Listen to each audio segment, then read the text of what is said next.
ሰላም እንደምን አላችሁ? የአስረኛ ክፍል ኢኮኖሚክስ ዩኒት 5 ላይ እንገኛለን። ዩኒት 5 ባንኪንግ ኤንድ ፋይናንስ የሚል ዩኒት ነው። በዚህ ቪዲዮ የዩኒቱን የመጀመሪያ ክፍል እናያለን ማለት ነው። ለዚህ ዩቲዩብ ቻናል አዲስ ከሆናችሁ ሰብስክራይብ በማድረግ ቤተሰብ ሆኑ።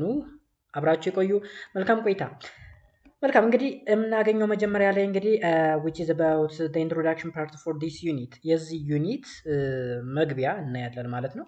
one of the basic factors of production economics is capital ምናል one of the basic factors of production in economics is capital ወይም ባጭሩ ካፒታል በኢኮኖሚክስ የጀርባ አጥንት ነው ማለት እንችላለን። ባክቦን ራይት፣ በጣም መሰረታዊ ነገር ነው። በኢኮኖሚክስ ውስጥ የሆነ ነገር ፕሮዲውስ ለማድረግ የሆነ ነገር ለማምረት ካፒታል is a very important thing. Capital is the amounts of money the producer pay for the other factors of production like labor, land and entrepreneur used in the production process. ካፒታል ማለት እንግዲህ ያው ባጭሩ ገንዘብ ነው፣ ሌላ ነገር የለውም። ገንዘብ ነው። አማውንት ኦፍ መኒ ነው የሚለው። ምን አይነት መኒ ነው ጥያቄው? ምን አይነት መኒ ነው ካል አንድ የሆነ ኢንቨስተር ወይም ደግሞ አንድ የሆነ የፋብሪካ ባለቤት ኦኬ፣ ወይም ደግሞ አንድ ፕሮዲውሰር የሆነ ነገር የሚያመርት አካል ለሰራተኞቹ፣ ለመሬት፣ ለስራ ፈጣሪዎቹ ወይም ለወርከሮቹ ምናምን በፕሮዳክሽን ፕሮሰሱ ላይ የሚከፍለው ክፍያ ነው። የሚከፍለው ክፍያ። ስለዚህ አንድ ሰው የሆነ ስራ ሊጀምር ሲል ምን ያህል ነው ካፒታል ተብሎ ይጠየቃል። ያን ስራ ለማስኬድ የሚያስፈልግ ገንዘብ ምን ያክል ነው ማለት ነው። ሰው ስራውን ለማስኬድ ምን ያስፈልጋል? የሚሰራበት ቦታ ወይም ላንድ ያስፈልጋል። የሚሰሩ ሰራተኞች ወይም ላቦር ወይም ወርከር ወይም ኤምፕሎይ ያስፈልጋል። ኤምፕሎየር ኦኬ። ሶ ይሄንን ስራ ለማስኬድ የሚከፈል ክፍያ ወይም ያለው ወጪ which is said to be capital ተብሎ ይጠራል ነው የሚለን እንደ ኢንትሮዳክሽን። ሌሎች ባንኮች ናቸው። Banks are one of the financial institutions that are used to transfer finance from those who have an access to those who are in need of it. ባንኮች ደግሞ ፋይናንሻል ኢንስቲትዩሽን ናቸው ወይም ደግሞ የገንዘብ ተቋማት ናቸው። አገልግሎታቸው ምንድነው? ገንዘብን ትራንስፈር ማድረግ ነው።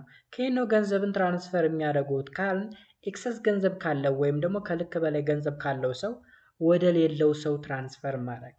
ያ ማለት መሰላችሁ የሆነ ሰው ብር ኖሮት ባንክ ላይ ወስዶ ያስቀምጠዋል። የሆነ አካል ደግሞ የሆነ ስራ ለመስራት ብር ጎሎት ከባንክ ሄዶ ይበደራል። ስለዚህ ያ ሰው ከባንክ ሄዶ የሚበደረው ብድር የባንኩ ሳይሆን ሌላኛው ሰው ያስቀመጠውን ገንዘብ ነው ማለት ነው። ሶ ባንኮች ምንድናቸው? ኢንተርሚዲያተሪ ይባላሉ ወይም ደግሞ ሚድል ሜን ወይም ደግሞ ማዕከላዊ ማለት ነው። ማዕከላዊ ማለት ገንዘብ ያለውና የሌለውን የሚያገናኙ ተቋማቶች ናቸው። People with excess money will go to finance and put it in a bank. This is called saving. ገንዘብ ያላቸው ሰዎች ወደ ባንክ ሄዱና ገንዘባቸውን ባንክ ላይ ያስቀምጣሉ። ይህ ሴቪንግ ይባላል ወይም ቁጠባ ማለት ነው። እንበልና እኔ ለምሳሌ 10 ሺህ ብር ቢኖረኝ 10 ሺህ ብሩን በኪሴ ከሚይዘው ይልቅ ምንም ስራ እየሰራሁበት ካልሆነ ሄጄ ባንክ ላይ አስቀምጠዋለሁ በሆነ ወለድ ማለት ነው። በሆነ ፐርሰንት 7%፣ 10% or something like that እንደዛ አይነት ወለድ ይኖረውና ኢንትረስት ይኖረውና አስቀምጠዋለሁ። እሱ ሴቪንግ ወይም ቁጠባ ይባላል። በተቃራኒ ደግሞ people who faced a shortage of money will go to the bank and ask for loan. በሌላ በኩል ደግሞ የገንዘብ እጥረት የገጠመው ሰው ደግሞ ለምሳሌ የሆነ ነገር ለመስራት ፈልጎ ከሆነና የገንዘብ እጥረት ከገጠመው ሎን ለመጠየቅ ወይም ብድር ለመጠየቅ ወደ ባንክ ቤት ይሄዳል። ምን አይነት ሰው ነው እሱ? who faced a shortage of money የገንዘብ እጥረት የገጠመው ሰው። ስለዚህ ሄዶ የሚበደረው የቱን ነው ካል እዚህ ጋር ለሴቪንግ ወስዶ ያስቀምጠውን ገንዘብ ነው እንጂ ባንኩ የራሱ ምንም አይነት ገንዘብ የለውም። ኦኬ ሶ በሆነ ፐርሰንት ያበድረዋል ማለት ነው። አያችሁ፣ አሁን እናንተ ገንዘብ ስታስቀምጡ ባንክ ላይ በሆነ ወለድ ነው የምታስቀምጡት። ባንኩ ለሆነ አካል ሲያበድር ደግሞ በሆነ ወለድ ነው የሚያበድረው ማለት ነው። ሶ በመካከል ትርፍ ያገኛል ባንኩ። ኦኬ ከዛ በተጨማሪ ደግሞ አንዳንድ ሰርቪሶች ስላሉ ለምሳሌ ኤቲኤም ምናምን፣ ኤቲኤም ለምሳሌ በካርድ ብር ስታዋጡ የሰርቪስ እየተቆረጠ ይወሰዳል። ኦራይት እሱ እንግዲህ ጥቅም ነው፣ ባንኮች የሚያገኙት ትርፍ ነው። Banks will give money as a loan according to their lending procedure. እንግዲህ ባንኮች ለአንድ ገንዘብ እጥረት ለገጠመው ሰው ወይም ኢንቨስተር ልንለው እንችላለን። ገንዘብ የሚያበድሩት እንግዲህ የሌንዲንግ ፕሮሲጀር አለው፣ የማበደሪያ ቅደም ተከተል ማለት ነው። ሂደቱን ጠብቆ በስነ ስርዓት ይሆናል ማለት ነው። ዲስ አክቲቪቲ ኦፍ ባንክስ ኢዝ አን ኤግዛምፕል ኦፍ ፋይናንሻል ኢንተርሚዲዬሽን። ዲስ አክቲቪቲ ኦፍ ባንክስ እንግዲህ ይሄ የባንኮች አክቲቪቲ ምን ተብሎ ይጠራል? which is an example of financial intermediation። ይሄ ገንዘብን ያማከለ ወይም ስለ ገንዘብ ጉዳይ ሆኖ ማዕከላዊ የሆነ አካል ማለት ነው። አበዳሪና ተበዳሪን ምን ያለ መካከል ላይ የሚያገናኝ ማለት ነው። እንደ ብሮከር በሉት፣ እንደ ደላላ በሉት፣ በአጭሩ የባንክ ስራ። እናንተ ገንዘብ ሄዳችሁ ታስቀምጣላችሁ ባንክ ላይ፣ ሰንበዲ መጥቶ ይበደረዋል። ስለዚህ እናንተ ለዛ ሰው ከምታበድሩት ይልቅ ለባንክ ሰጣችሁት ባንኩ ቢያበድረው የተሻለ ነው ለታማኝነቱ ማለት ነው። ስለዚህ ማዕከላዊ ነው ባንክ፣ ፋይናንሻል ኢንተርሚዲዬሽን ብለን እንጠራዋለን ማለት ነው።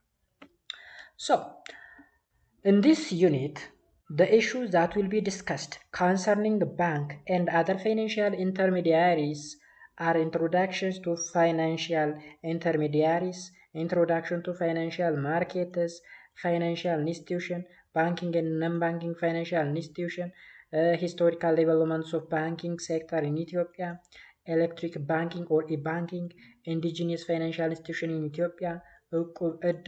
Therefore, students are expected to think of banks and other financial intermediary in their locality and their function as a saver of excess money and as a lender to those who needed the money ይለናል።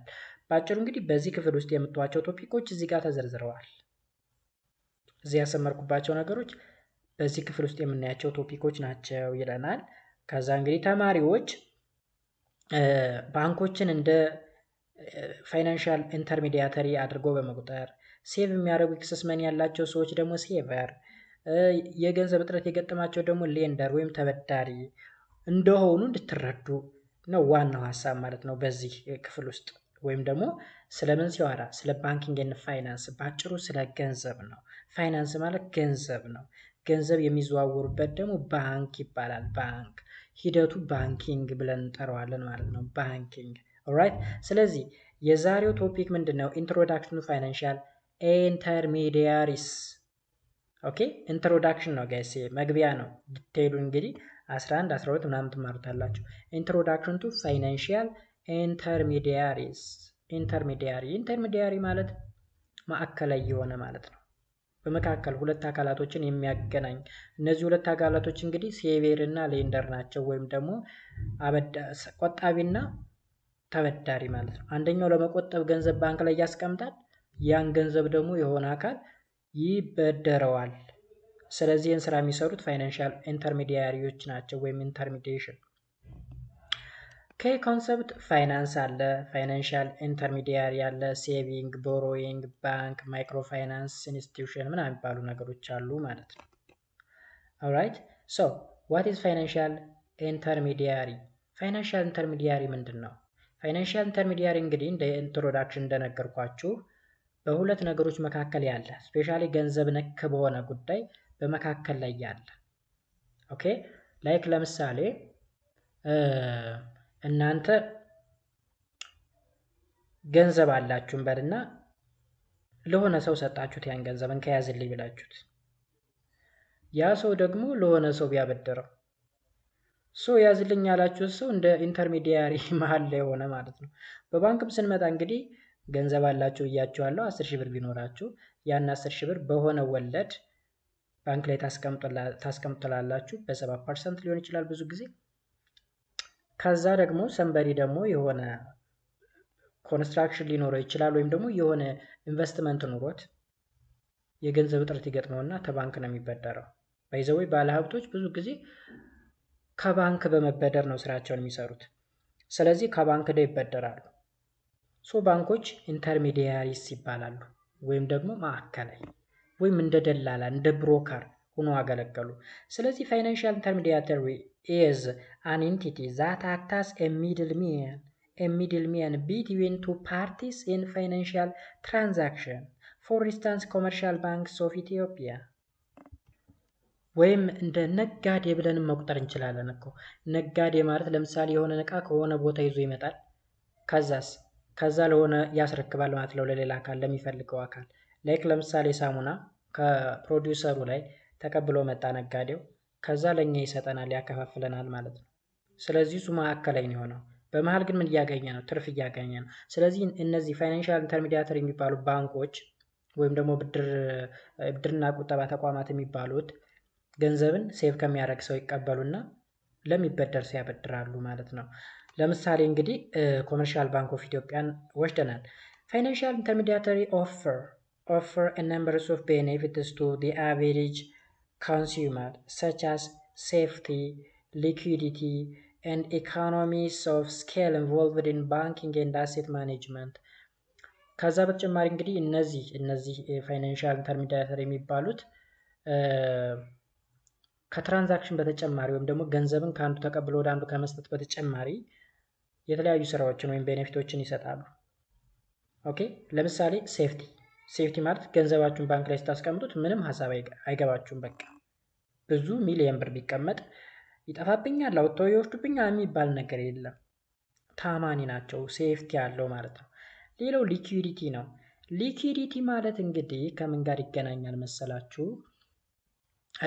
ሊኩዊዲቲ ኢኮኖሚክስ ማለት ነው። ምን ማለት ነው? ከዋጋ ግሽበት ጋር። ላይክ ለምሳሌ አሁን የእናንተን ገንዘብ ባንክ ውስጥ አስቀመጣችሁት፣ ከዛ ቫሊዩ ሊያጣ ይችላል ገንዘባችሁ ከብዙ ጊዜ ቆይታ በኋላ። እሱ እንዳይሆን ወይም ደግሞ ምን ልበላችሁ፣ የሆነ እቃ ለምሳሌ ዛሬ በሆነ ብር ገዛችሁት፣ ሌላ ጊዜ ዋጋው ጨምሮ ልታገኙ ትችላላችሁ። ዋጋው ሳይጨምር ቫሊዩ ሳያጣ የሚቆይበት ወይ ሊኩዊዲቲ ይባላል። ሊኩዊዲቲ ኦኬ። 10 ብር የነበረ እቃ ከሆነ ጊዜ ቆይታ በኋላ 10 ብር እንደሆነ ከቆየ እሱ ሊኩዊዲቲው አሪፍ ነው ማለት ነው፣ ወይም ደግሞ ግሽበት አልገጠመውም ማለት ነው። ወይም ምን ብሎ የተረጉመዋል መሰላችሁ? እንግዲህ ሊኩዊዲቲ ኢን ኢኮኖሚክስ ምን ማለት እንደሆነ ሊኩዊዲቲ ሪፈርስ ቱ ዘ ኤፊሽንሲ ኦር ኢዚ with which an asset or security can be converted into ready cash without affecting its market price። ያ ማለት መሰላችሁ?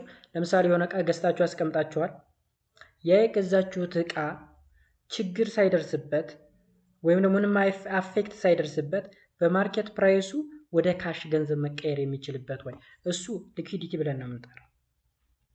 ሊኩዊዲቲ በቀላሉ ይዘን የነበረው ሀሴት ማለት ባይዘወይ ሀብት ንብረት ምናምን ማለት ነው። እሱ ሀብት ንብረት ወይም ገንዘብ ብሩን ብቻ ሳይሆን ሌላም ነገር ሊሆን ስለሚችል በቀላሉ ወደ ካሽ በቀላል መንገድ መቀየር ይችላል ወይ ምንም አይነት አፌክት ሳይደርስበት እንደማለት ነው።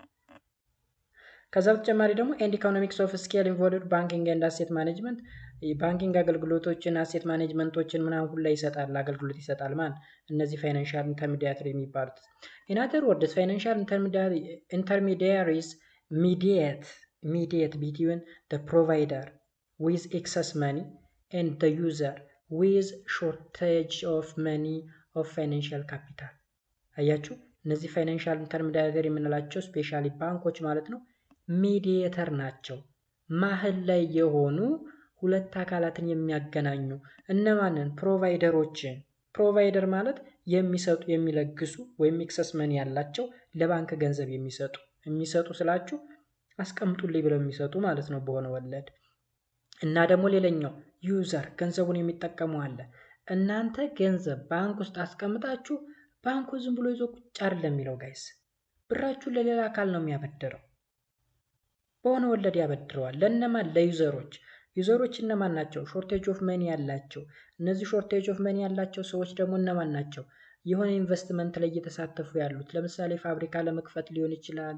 ኦኬ፣ የሆኑ አስመጪዎች ሊሆኑ ይችላሉ። ለምሳሌ አስመጪና ላኪ ከሆኑ ላይክ መኪና ለማስመጣት ሊሆን ይችላል። የተለያዩ ሸቀጣሸቀጦችን ከውጭ ለማስመጣት ገንዘብ ይፈልጋሉ። ይበደራሉ። ያመጡትን ነገር ይሸጡና አትርፈው ለባንክ ይመልሳሉ ገንዘቡን ማለት ነው። የእናንተ ገንዘብ ተመለሰ እንደማለት ነው ወደ ባንኩ። እንደ ሚዲየተር ሆነው ያገለግላሉ እነዚህ ፋይናንሻል ኢንተርሚዲያሪስ የምንላቸው ባንኮች ማለት ነው። ዘ ትራንስፈርስ ኦፍ ፈንድ from surplus spending unit to defect spending unit through financial intermediaries is called financial intermediation። አያችሁ ፋይናንሻል ኢንተርሚዲዬሽን ምንድን ነው ተብላችሁ ብትጠየቁ it is simply the transfer of funds ወይም the transfer of money from what? from surplus spending ወይም ኤክሰስ ከሆነው ወደ ሾርቴጅ ወይም ደግሞ ወደ ዲፌክት ስፔንዲንግ የሚተላለፍበት። አሁን እናንተ ኤክሰስ ገንዘብ ሲኖራችሁ ነው የምትቆጥቡት ወይም ባንክ ላይ የምታስቀምጡት። ሳምባዲ የሚበደረው ደግሞ የገንዘብ ዲፌክት ወይም እጥረት ሲገጥመው ነው። ስለዚህ ኤክሰስ ወይም ሰርፕለስ ገንዘብ ካለበት ወደ ሌለበት ትራንስፈር የሚደረግበት ዋይ በምን በኩል? ስሩ ፋይናንሻል ኢንተርሚዲያተሪ። እነማን ናቸው እነዚህ? ባንኮች ናቸው። በዛ በኩል የሚተላለፍ ፈንድ ምን ይባላል? ፋይናንሻል ኢንተርሚዲዬሽን ይባላል። ስለዚህ the transfer of fund from surplus spending unit to defect spending unit through financial intermediaries is called the financial intermediation ብለን እንጠራዋለን ማለት ነው። alright መልካም። so what are the benefit of financial intermediaries? ጠቀሜታቸው ምንድን ነው? የፋይናንሻል ኢንተርሚዲያሪ ወይም የባንኮች ጥቅም ምንድን ነው? ለሁለት ነገሮች ይጠቅማል። አንደኛ ለዲፖዚተሩ ለቆጣቢው ማለት ነው። ሁለተኛ ፎር ደ ቦሮወር ለተበዳሪው ማለት ነው ወይም ለሌንደር። ዲፖዚተር ፋይናንሻል ኢንተርሚዲያሪስ ጊቭ ሴፍቲ ኤንድ ኢንተረስት ኤርኒንግ። አያችሁ ገንዘብ የሚያስቀምጠው አካል ከባንኮች የሚያገኘው ጥቅም ምንድን ነው? አንደኛው ሴፍቲ ነው። ለምሳሌ 2-3 ሚሊዮን ገንዘብ ቢኖረው አንድ ሰው እቤቱ ቢያስቀምጠው ሌባ ሊያስቸግረው ይችላል። ኦኬ ሊጠፋበት ይችላል። ስለዚህ ባንኮች ላይ ወስዶ ያስቀምጠዋል። ሴፍቲው አሪፍ ይሆንለታል ማለት ነው። ከዛ በተጨማሪ ደግሞ ኢንተረስት አለው ወለድ። ኦኬ 7% ወለድ። 1 ሚሊዮን ብር ቢያስቀምጥ በአመት 7% ይወልድለታል ማለት ነው። ይሄ ጥቅሙ ነው። Safety refers to the fact that money of the depositor is free from any risk of loss. አያችሁ ሴፍቲ ስንል ዲፖዚተሩ ወይም ገንዘብ የሚያስቀምጠው አካል ወይም ቆጣቢው ገንዘቡ ከመጥፋት ነፃ ይሆናል ወይም ደግሞ ይጠፋብኛል ብሎ ከማሰብ ነፃ ይሆናል ማለት ነው። Banks also pay interest on the money saved at their bank by the depositor. ከዛ በተጨማሪ ባንኮች ምን ይከፍላሉ ብለናል? ኢንተረስት ወይም ደግሞ ወለድ ማለት ነው። ወለድ there are the benefit to the depositors by financial intermediaries። ስለዚህ ለዲፖዚተር ወይም ለገንዘብ አስቀማጩ አካል በዋናነት ሁለት ጠቀሜታዎች አሉት። አንደኛው ሴፍቲ ነው፣ ገንዘቡ በሴፍቲ ወይ ይቀመጣል። ሁለተኛ ወለድ ወይም ኢንተረስት ያገኛል ማለት ነው። ኔክስት ፎር the ቦሮወር ተበዳሪውስ የሚያገኘው ጥቅም ምንድን ነው? ከፋይናንሻል ኢንተርሚዲያሪስ People borrow money from the bank and other financial intermediaries are known as investor። አያችሁ ከባንኮችና ከሌሎች ፋይናንሻል ኢንተርሚዲያሪ ገንዘብ የሚበደር ሰው ኢንቨስተር ተብሎ ይጠራል። ኢንቨስተር ከባንክ ለምሳሌ 2-3 ሚሊዮን ብር የምበደረው እኔ ሻይ ቡና ልልበት አይደለም፣ ወይም ደግሞ ጀስት የቤት አስቤዛ ልገዛበት አይደለም። ኢንቨስት ላደርግበት ነው። የሆነ ትርፋማ የሆነ ስራ ልሰራበት ነው። ወይ ሪል ስቴት ላስገነባበት ነው፣ ወይ ደግሞ አስመጭና ላኪ ለመሆን ነው፣ ወይ የሆነ ፋብሪካ ለመክፈት ነው። ይህን ስራ የሚሰሩ ደግሞ ዲያር ሳይድ ቱ ቢ ኢንቨስተር ይባላሉ። In the process of production, they may face a shortage of finance and go to financial intermediaries, example bank, to get money or finance for their investment. ስለዚህ በዚህ ፕሮሰስ ኦፍ ፕሮዳክሽን ለምሳሌ ሪል ስቴት በኮንስትራክሽን ዘርፍ እንግዲህ ሪል ስቴት ብዙ ቤቶችን ነው የሚያመርተው። ሶ ገንዘብ ያስፈልገዋል። መኪኖችን የሚያስመጡ አካላት ከውጭ ገንዘብ ያስፈልጋቸዋል። ስለዚህ they may face a shortage of finance የገንዘብ እጥረት ሊገጥማቸው ይችላል። ስለዚህ ወዴት ይሄዳሉ? ወደ ፋይናንሻል ኢንተርሚዲያተሪ ወይም ወደ ባንኮች ይሄዳሉ። ከዛ ቦታ ላይ ለኢንቨስትመንት ብለው ገንዘብ ይበደራሉ። ሲበደሩ ዝም ብለው ብሩን ብቻ አይደለም ተበድረው የሚመጡት። 1 ሚሊዮን ብር ቢበደር ወለድ አለው። በወለድ ነው የሚከፍለው። ሜቢ 1.5 አድርጎ ሊመልስ ይችላል እንደወለዱ ማለት ነው። ሲምፕል ኢንተረስት፣ ኮምፓውንድ ኢንተረስት የሚባል አለ። ነጠላ ወለድ፣ ድርብ ወለድ ምናምን የሚባል እንግዲህ ማትማቲክስ ላይ ተምራችኋል ስለ ወለድ። 7ኛም 8ኛ ክፍልም ይኖራል። The financial intermediary will charge them annual interest አያችሁ on the money they borrow። ስለዚህ የተበደሩት ገንዘብ ላይ በአመት ምን ያክል ይወልዳል የሚል እንግዲህ አኑዋል ኢንተረስት ወይም ወለድ ይጥሉባቸዋል። The more money they borrow, the more investment or production they undertake which is useful for the country። ስለዚህ ብዙ ገንዘብ በተበደሩ ቁጥር ብዙ ኢንቨስትመንት ወይም ብዙ ሰፋ ያለ ስራን የመስራት እድል ይኖራቸዋል ማለት ነው። ስለዚህ ኢንቨስተሮች ወይም ባለሀብቶች ገንዘቡን ከየትም አያመጡት። ከባንክ ይበደሩና ስራ የሰሩበትና ትርፋቸውን ይወስዳሉ ማለት ነው። ከዛም የገንዘቡን ወለድም አብረው ለባንኩ ይመልሳሉ ማለት ነው። ስለዚህ አንድ ሰው ባንክ ላይ ብር ሲቆጥብ ለምሳሌ 10 ሺህ ብር የነበረው የቆጠበው በአመቱ 10,700 ብር ወይም 11 ሺህ ብር ቢሆን ያ 1 ሺህ ብር ከየት መጣ? ባንኩ ዝም ብሎ ሰጥቶት አይደለም። ያንን የእናንተን ገንዘብ ለባለ ሀብቶች ስለሚያበድረው ባለ ሀብቶች ደግሞ በወለድ ስለሚበደሩት ነው ወደ እናንተ ወለድ የሚመጣው እንጂ ባንኩ የእናንተን ብር እየወሰደ እያስቀመጠ ወለድ ከየት ሊያመጣው? ከየትም አያመጣው። ስለዚህ የባንክ አሰራር ምንድነው? ከእናንተ ገንዘብ እንዲቀመጥላችሁ ይወስዳል። ከዛ ያንን ገንዘብ ያበድረዋል ለኢንቨስተር።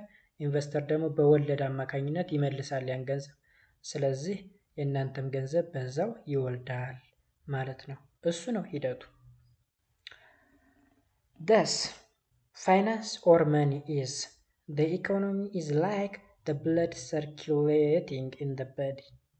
ፋይናንስ ወይም መኒ የሚባለው እንግዲህ በኢኮኖሚክስ ወይም በአጭሩ በኢኮኖሚ ውስጥ በጣም ወሳኝ ነገር ነው። ልክ በሰውነታችን እንደ ብለድ ነው የሚያገለግለው። አሁን ሰውነታችን ውስጥ ብለድ ከሌለ ሰውነታችን ፋንክሽን አይሆንም፣ አይሰራም። ስለዚህ የሆነ ኢኮኖሚ ለማንቀሳቀስ ወይም የአንድን ሀገር ኢኮኖሚ ለማሳደግ መኒ ወይም ፋይናንስ ልክ እንደ ብለድ ነው።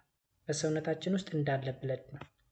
ያለ ገንዘብ አንድ ሀገር ልታድግ ልትበለጽግ አትችልም። ያ ማለት እንግዲህ ለሰራተኞች ደሞዝ የሚከፈለው የሆነ ኮንስትራክሽኖችን መንገዶችን ምናምን የሚሰራው በነፃ አይደለም፣ በገንዘብ ነው።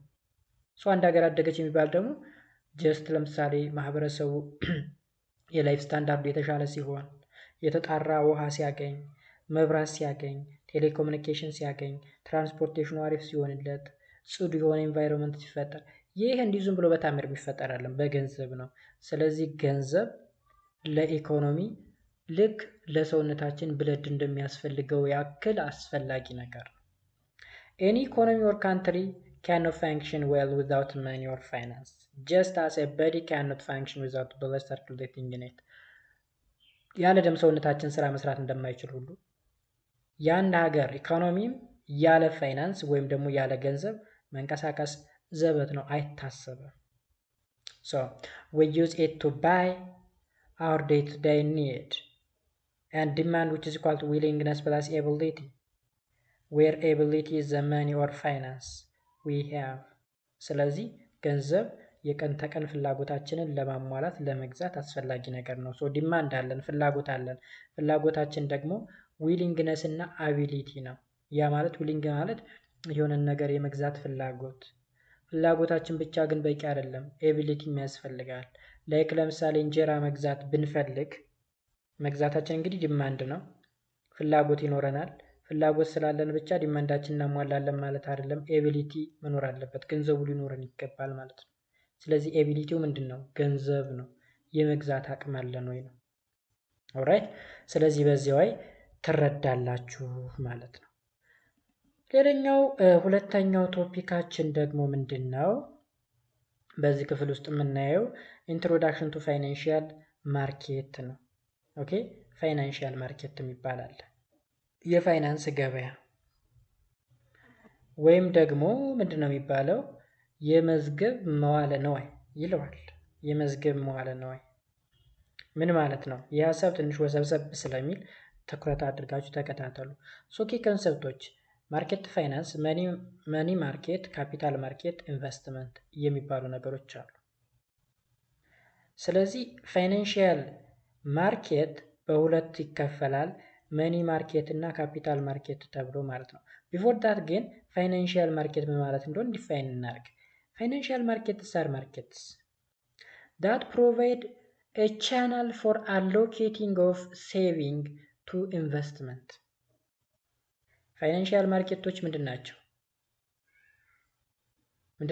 ማርኬቶች ናቸው። ወይም የፋይናንስ ገበያ የምንለው ገበያ ነው። በቃ ምን አይነት ገበያ? that provide channels for allocation of saving to investment። አሁን ምን ማለት መሰላችሁ? ጀስት የሆነ ገንዘብ አለ። ያንን ገንዘብ እንዴት ሴቭ እንደምናደርገው እንዲሁም ደግሞ እንዴት ኢንቨስት እንደምናደርገው አቅጣጫ የሚያስቀምጥ ማለት ነው ባጭሩ። ወይም ደግሞ ምን ማለት መሰላችሁ? ዳይሬክትሊ ሲፈታ የፋይናንሽያል ገበያዎች ቁጠባን ለኢንቨስትመንት ለመመደብ መንገዶችን የሚያቀርቡ ገበያዎች ናቸው ብሎ ይተረጉመዋል። ፋይናንሽያል ማርኬትስ አር ማርኬትስ ዛት ፕሮቫይድ ቻናልስ ፎር አሎኬሽን ኦፍ ሴቪንግ ቱ ኢንቨስትመንት። የፋይናንሽያል ገበያዎች ቁጠባን ለኢንቨስትመንት ለመመደብ መንገዶችን የሚያቀርቡ ገበያዎች ናቸው። ስለዚህ ቁጠባ ይኖራል። ያንን ቁጠባ እዚህ ጋር ሴቪንግ ቱ ኢንቨስትመንት የሚለው የሆነ ቁጠባ አለ። ያንን ቁጠባ ለምን ለኢንቨስትመንት እንዲውል የሚያደርጉ ገበያዎች ናቸው። ዘይ ፕሮቫይድ ኤ ቫሪቲ ኦፍ አሴት። አሴት ማለት ምንድን ነው? አሴት ማለት እንግዲህ ሀብት፣ ንብረት፣ ገንዘብ ምናምን እንደማለት ነው። ስለዚህ ዘይ ፕሮቫይድ ኤ ቫሪቲ ኦፍ አሴትስ ቱ ሴቪየር as well as various forms in which the investor can raise fund and thereby decouple the acts of saving and investment። ይሄ ማለት መሰላችሁ? ይሄ ማለት እንግዲህ የተለያዩ ንብረቶች ማለት አሴት ማለት ነው።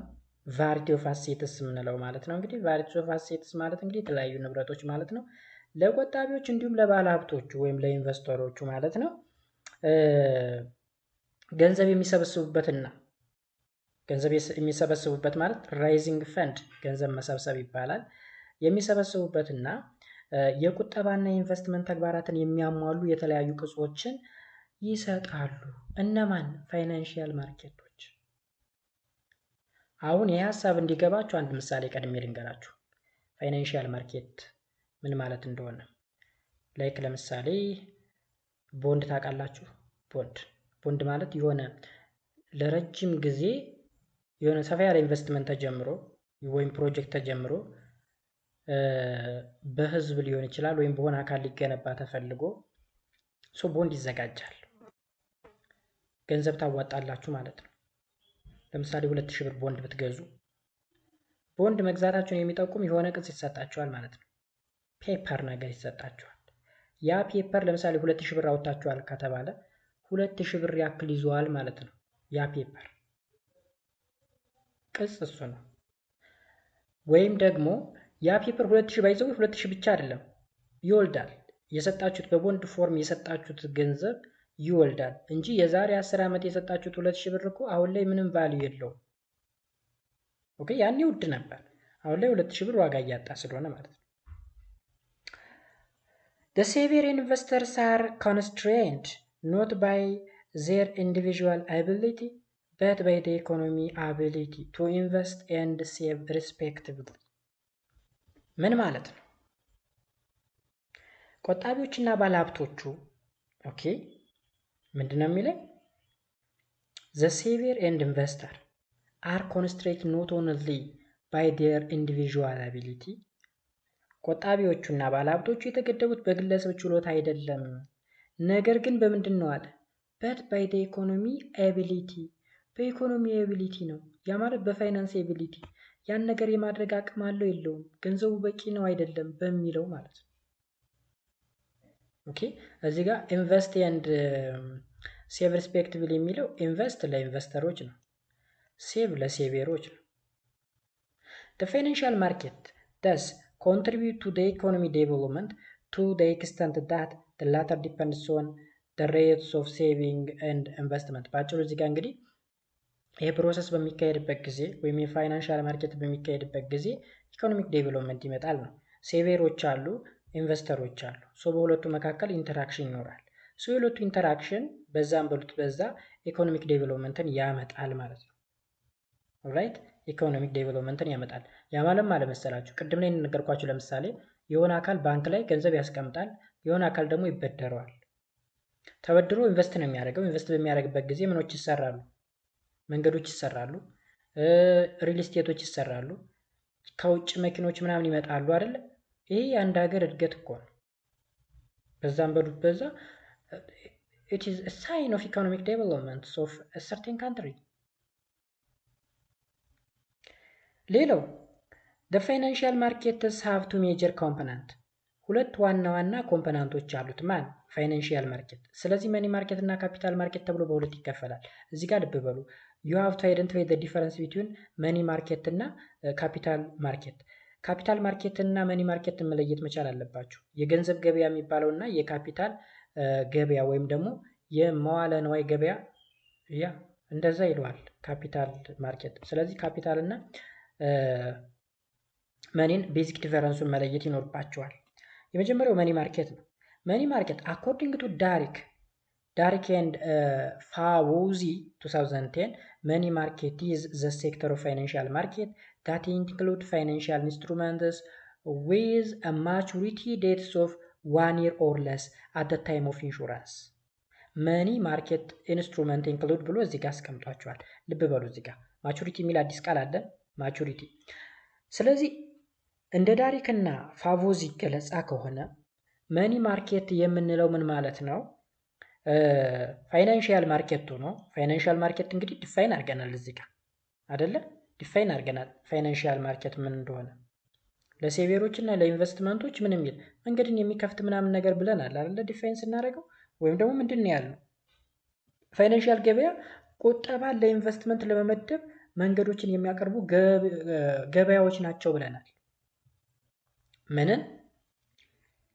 ቁጠባን ለኢንቨስትመንት ለመመደብ መንገዶችን የሚያዘጋጁ የተቆጠበ ገንዘብ አለ ያለ ኢንቨስትመንት እንዲውል መንገድን የሚያመቻቹ ናቸው እነዚህ ገበያዎች ፋይናንሻል ማርኬት። ስለዚህ መኒ ማርኬት እንግዲህ የፋይናንሻል ማርኬት አንዱ ክፍል ሆኖ ወይም አንዱ ኮምፖነንት ሆኖ that include financial instruments with a maturity dates of 1 year or less። ማቹሪቲ ዴቱ ከአንድ ዓመት እና ከዛ በታች የሆነ ነው። ማቹሪቲ ዴት ማለት የሆነ ገንዘብ አበድራችሁ ያ ገንዘብ የሚመለስበት የቀን ገደብ ማለት ነው፣ ቀነ ገደብ።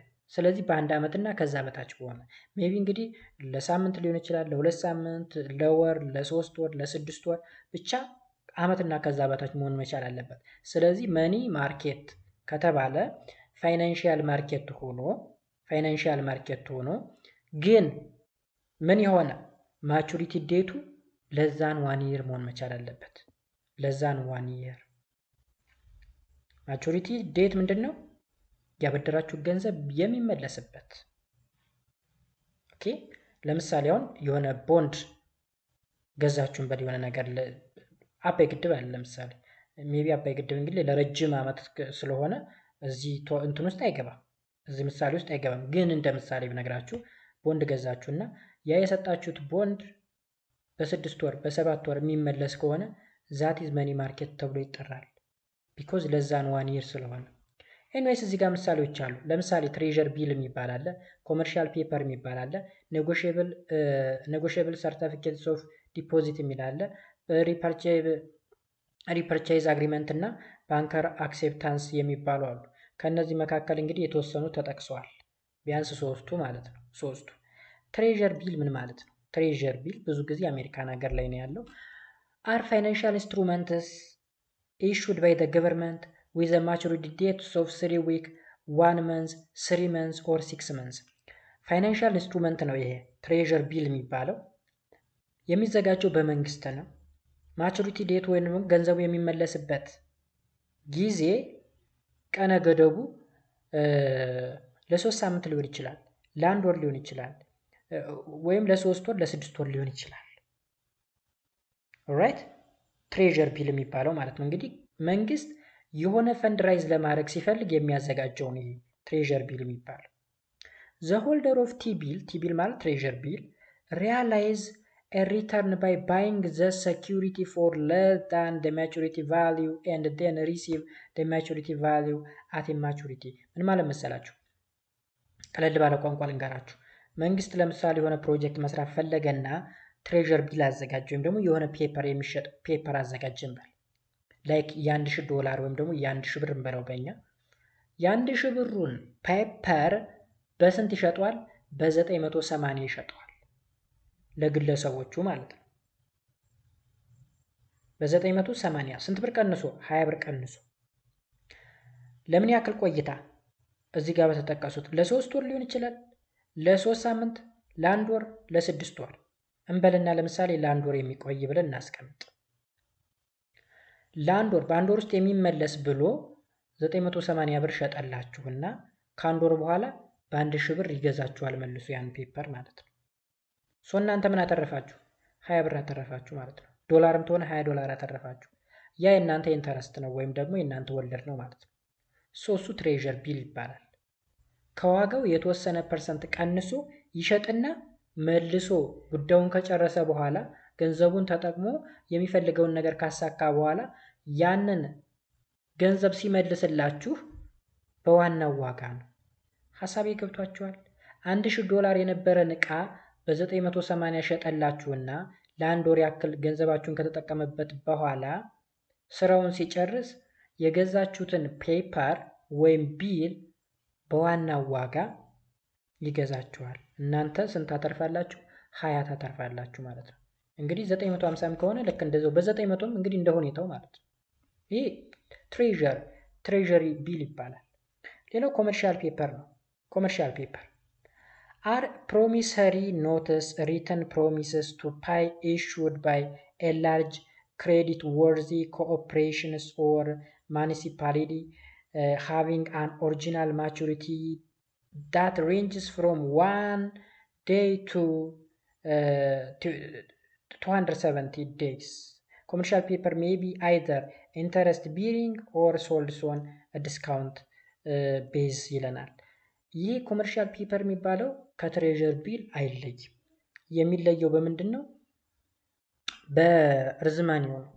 በቀን ርዝማኔው እንግዲህ 270 ቀን ምን ማለት ነው? 270 ቀን ለ30 ብታካፍሉት ስንት ወር ነው የሚሆነው? 9 ወር አካባቢ ይሆናል አይደለ? ያ ወይም ደግሞ ግልጽ ላድርግላችሁ በደንብ የትሬዠሪ ቢልን እና የኮመርሻል ፔፐርን ልዩነት ማለት ነው። ልዩነት አሁን ታይሙ ብቻ አይደለም፣ ባይደወይ ታይሙ ብቻ አይደለም። እንግዲህ ታይሙን ማየታችሁት ከሆነ እዚህ ጋር እስከ 6 ወር ነው የሚለው ትሬዠሪ፣ እዚህ ጋር ደግሞ 270 ቀን 270 ቀን ማለት እንግዲህ እስከ 9 ወር አካባቢ ማለት ነው አይደል? 270 9 ሲባዛ በ30 ያ እስከ 9። ስለዚህ ከአንድ ቀን ይዞ እስከ 270 የታይም ዲፍረንስም አለ፣ የማቹሪቲ ማለት ነው። ማቹሪቲ ገንዘቡ ተመላሽ የሚሆንበት ማለት ነው። ከዛ በተጨማሪ አይዘር ኢንተረስት ቢሪንግ ኦር ሶልድ ኦን ዲስካውንት፣ ያ ማለት በወለድ የሚሸጥ ያ ማለት ለምሳሌ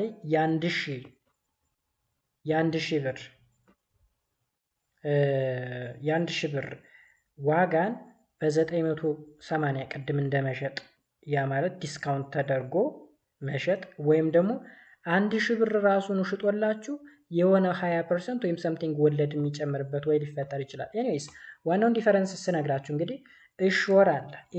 ኢሹር ማለት ይህን ስራ የሚያካሂደው ማን ነው? ቲ-ቢል ከሆነ ወይም ትሬዠሪ ቢል ከሆነ ገቨርንመንት ነው። ኮመርሻል ፔፐር ከሆነ ደግሞ ኮርፖሬሽን ወይም ደግሞ ፋይናንሻል ኢንስቲትዩሽን ናቸው። እዚህ ጋር የታለ ኮርፖሬሽን አይደለም የሚለው ኮርፖሬሽን ወይም ደግሞ ፋይናንሻል ኢንስቲትዩሽን ናቸው እንትን የሚሉት ኢሹ የሚያደርጉት ወይም ደግሞ ጉዳዩ የሚመለከታቸው ይህን ስራ የሚሰሩት ማለት ነው። ሪስኪን ስንመለከት እንግዲህ ቲ-ቢል ላይ ቨርቹዋል ሪስክ ፍሪ ነው የሚለው፣ ባክድ ባይ ዘ ገቨርንመንት ነው የሚመልስላቸው። ስለዚህ ሪስኩ ቀለል ያለ ነው። ኮመርሻል ፔፐር ስንመጣ ግን ሃየር ሪስክ ነው። ቢካዝ ዲፐንድስ ኦን ዘ ኢሹር ክሬዲት ሬቲንግ ወይም ደግሞ በኮርፖሬሽን እሱ ጉዳይ ይወሰናል ማለት ነው። ፐርፐዙ ምንድነው ካልን ጠቀሜታው ወይም ደግሞ አገልግሎቱ ምንድነው? የትሬዠሪ ቢል እና የኮመርሻል ፔፐር ስንል ትሬዠሪ ቢል ከሆነ ዩዝድ ባይ ዘ ገቨርንመንት ቱ ሚት የሾርት ተርም ፈንዲንግ ኒድ ነው። ገቨርንመንት ሾርት ተርም ወይም ለአጭር ጊዜ የሆነ ገንዘብ የማዋጣት ወይም የሆነ ነገር ለማድረግ ብሎ ገንዘብ ሲፈልግ የሚያደርገው ነው። ኮመርሻል ፔፐር ደግሞ ዩዝድ ባይ ዘ ካምፓኒ ቱ ሚት ወርኪንግ ካፒታል ኒድ፣ ካምፓኒዎች የገንዘብ እጥረት ሲገጥማቸው የሚያደርጉት ነው። ስለዚህ ቲቢል በገቨርንመንት ነው፣ ኮመርሻል ፔፐር ደግሞ በካምፓኒዎች ወይም ደግሞ በኮርፖሬሽኖች አማካኝነት ነው። ሪተርን ሜካኒዝሙም አለ እንግዲህ ልዩነት ይኖረዋል። ኢንተረስት አለው የለው ምናምን የሚለው ቲቢል ለምሳሌ በዲስካውንት ሊሸጥ ይችላል። በዲስካውንት 1000 ብር ይሸጥ የነበረውን በ980 ወይም በ950 በመሸጥ፣ ኮመርሻል ፔፐር ደግሞ በዲስካውንት ወይም ደግሞ ፊክስድ ኢንተረስት በማድረግ ልክ እንደ ትሬዠሪ ቢል ዲስካውንት አድርገው ሽጠው በኋላ በዋናው ዋጋ መቀበል ወይም ደግሞ የሆነ ወለድ እንዲኖረው ማድረግ ሊሆን ይችላል። ኦኬ ሶ ከዛ በተጨማሪ ደግሞ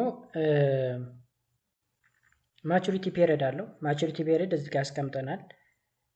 3 ዊክስ፣ 1 መንዝ፣ 3 መንዝ፣ 6 መንዝ። እዚህ ጋር ግን ከ1 ዴይ እስከ 207 ዴይ ሊሆን ይችላል ነው የሚለው። ሶ ይህን ያህል ካወራን ይበቃል። ቀጣይ ሶስተኛ ሰርቲፊኬትስ ኦፍ ዲፖዚት ወይም ሲዲ አር ሪትን ፕሮሚስስ ባይ ዘ ባንክ ቱ ፓይ a depositor.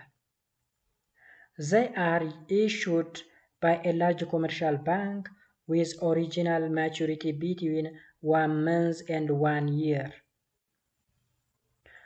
On the maturity date, the issuer repay the principal plus the interest. ይህ ደግሞ በባንኮች የሚደረግ ነው። ኦኬ በባንኮች የሚደረግ ገንዘብ ተሰጡትና ኦኬ ማቹሪቲው እንግዲህ ከ1 ወር እስከ 1 ዓመት ድረስ የሚቆይ ነው። ገንዘብ ለባንክ ትሰጣላችሁ፣ ዲፖዚት ታደርጋላችሁ ወይም ትቆጥባላችሁ። ከዚያ ገንዘባችሁ በተዋዋላችሁት መሰረት ለ1 ወር ነው፣ ለ1 ዓመት ነው፣ ለ6 ወር ነው፣ ወለዱ ምን ያክል ነው ምናምን ደን መጨረሻ ላይ ማቹሪቲ ዴቱ ሲያበቃ ገንዘቡ የሚመለስበት ቀን ሲደርስ ፕሪንሲፓላችሁ ፕላስ ኢንተረስታችሁ ይሰጣችኋል። ፕሪንሲፓላችሁ ማለት 20 ሺህ ብር ብታስገቡ የ20 ሺህ ብር ወለድ አለው። 20 ሺህ ብሩ ፕሪንሲፓል ይባላል። 20 ሺህ ብሩ 2000 ቢወልድ 2000 ኢንተረስት ይባላል። 22000 ተደርጎ ይመለስላችኋል አት ኤንድ ኦፍ ዘ ዴይ ወይም ደግሞ አት ኤንድ ኦፍ ዘ ማቹሪቲ ዴት ማለት ነው። ኦልራይት። ስለዚህ የነዚህን የሶስቱን ዲፈረንስ መረዳት መቻል ይኖርባችኋል። ሰርቲፊኬት ኦፍ ዲፖዚት ባንኮች ከዲፖዚተሮች ወይም ደግሞ ገንዘብ ከሚቆጥቡ ሰዎች ገንዘብ ይወስዱና ለ1 ዓመት ወይም ደግሞ የሆኑ ወራቶች ላይ ይጠቀሙትና ኦኬ ማቹሪቲ ዴት ይኖረዋል። ማቹሪቲ ዴት ገንዘቡ የሚመለስበት የተዋዋላችሁት ማለት ነው።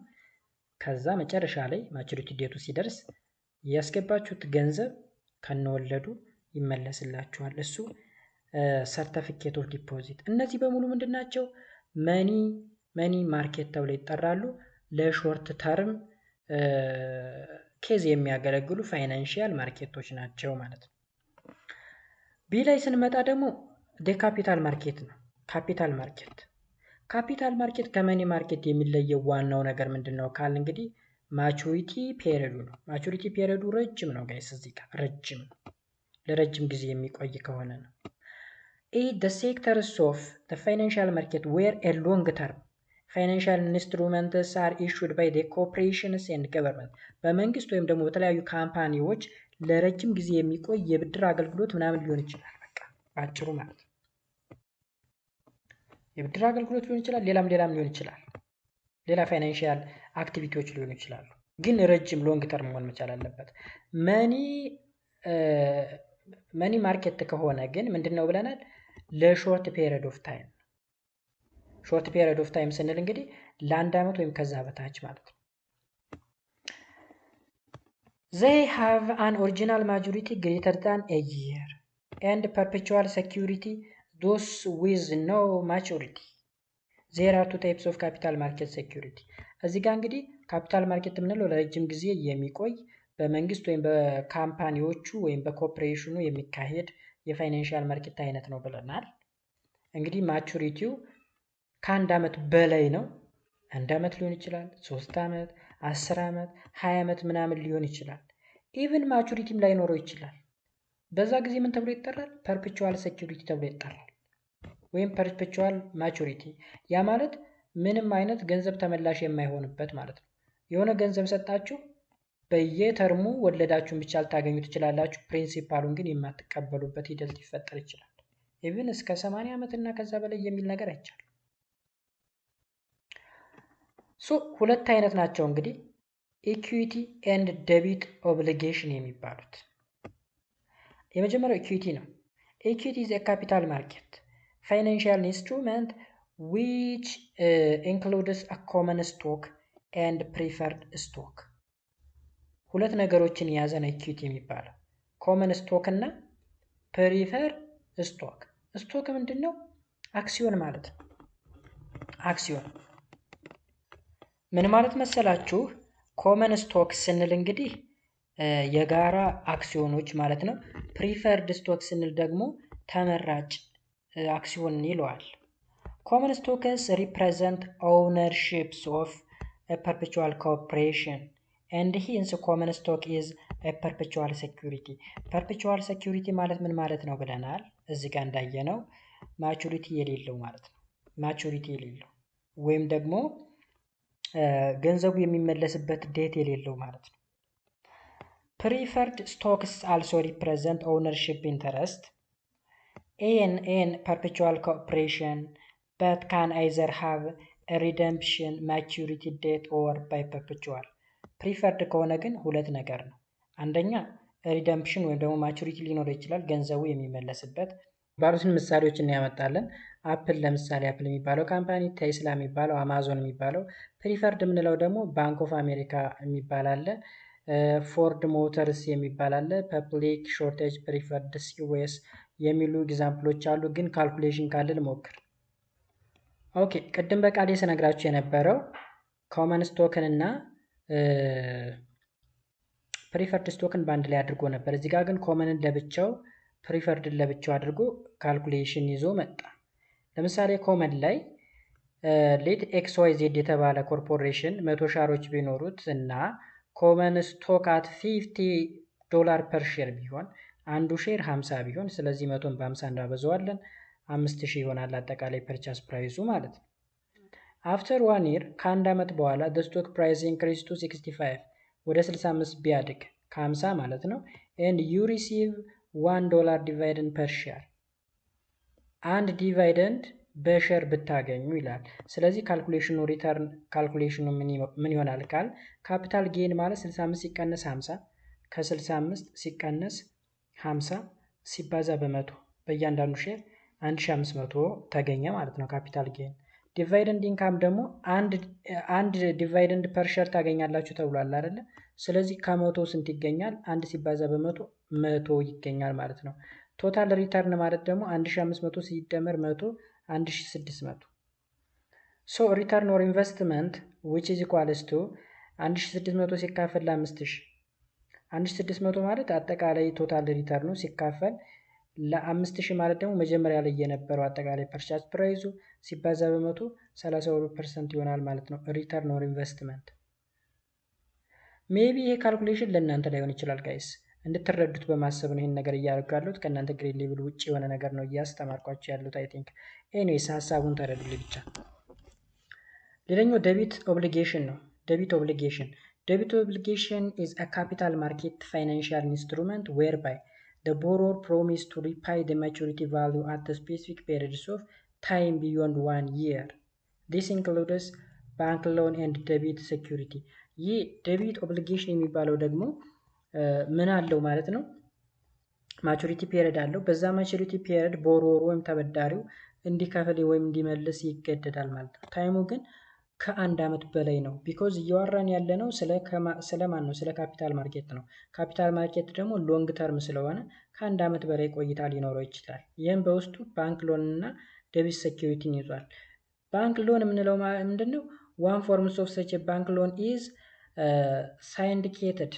ሳይንዲኬት ባንክ ሎን ይባላል። ሳይንዲኬትድ ባንክ ሎን this is a loan in which a group or syndicate of banks provide fund to the borrower። አያችሁ፣ ለቦሮወር ወይም ለተበዳሪው ባንኮች ገንዘብ የሚያሰባስቡበት ወይም ደግሞ ፈንድራይዝ የሚያደርጉበት ዋይ ነው ባንክ ሎን ብለን የምንጠራው ወይም የባንክ ብድር ማለት ነው። ደብል ሴኩሪቲ ስንል ደግሞ የደብል ሴኩሪቲ ዊዝ ማቹሪቲ አት ኢሹዋንስ ኦፍ 10 year or less ኦኬ and thus with a maturity greater than 10 years bond ከ10 ዓመት ያነሰ ወይም ከ10 ዓመት በላይ የሆነ ሊሆን ይችላል። ከ10 ዓመት በላይ ከሆነ ቦንድ እንለዋለን። ከ10 ዓመት በታች ከሆነ ደግሞ ኖትስ ብለን እንጠራዋለን ማለት ነው። ቦንድን ለምሳሌ ታውቃላችሁ። ቦንድ ከ10 ዓመት በላይ የሆነ እድሜ ሊፈጅ የሚችል ፕሮጀክት ሲሰራ ለምሳሌ ህዳሴን ግድብ ብትወስዱ 14 ዓመት እና ከዛ በላይ አልፎታል። ስለዚህ ሰዎች ቦንድ ይገዛሉ። እሱ ከ10 ዓመት በላይ ሊቆይ ይችላል ሊያስገባ ነው ብር ማለት ነው። ግን ብሩን ስናስገባ የሆነ ወለድ ነገር ይኖረዋል ማለት ነው። ቦንዱ እንግዲህ ፔፐር ነው። በዛ ባስገባ ነው ብር ማስገባታችንን የሚጠቁምልን ወረቀት ነው የሚሰጠን ማለት ነው። ሶ ጋይስ እንግዲህ ከሞላ ጎደል የዛሬው ክላስ ይሄን ነው የሚመስለው። ትንሽ አሰፋው ጠባብ ነበረ። ኤግዛምፕሎች ምናምን ሰርች በማድረግ ምናምን ነው እዚህ ጋር የደረስኩትኝ ወይም ብዙ ጊዜ የፈጀሁት ማለት ነው። ሶሪ ለሱ በጣም ይቅርታ ጠይቃለሁ። በሚቀጥለው ኢንትሮዳክሽን ቱ ፋይናንሻል ኢንስቲትዩሽን በሚል ቶፒክ ዙሪያ የምንገናኝ ነው የሚሆነው ማለት ነው። የዛሬው ክላስ ይህን ይመስል ነበር። አይ ቲንክ አንደርስታንድ አደረጋችሁ ተስፋ አደርጋለሁ። ሀሳብ አስተያየት ካላችሁ ኮሜንት ሴክሽን ላይ ያስቀምጡልኝ። በቀጣይ ክላስ እስከምንገናኝ በያላችሁበት ሰላማችሁ ይብዛ። መልካም ጊዜ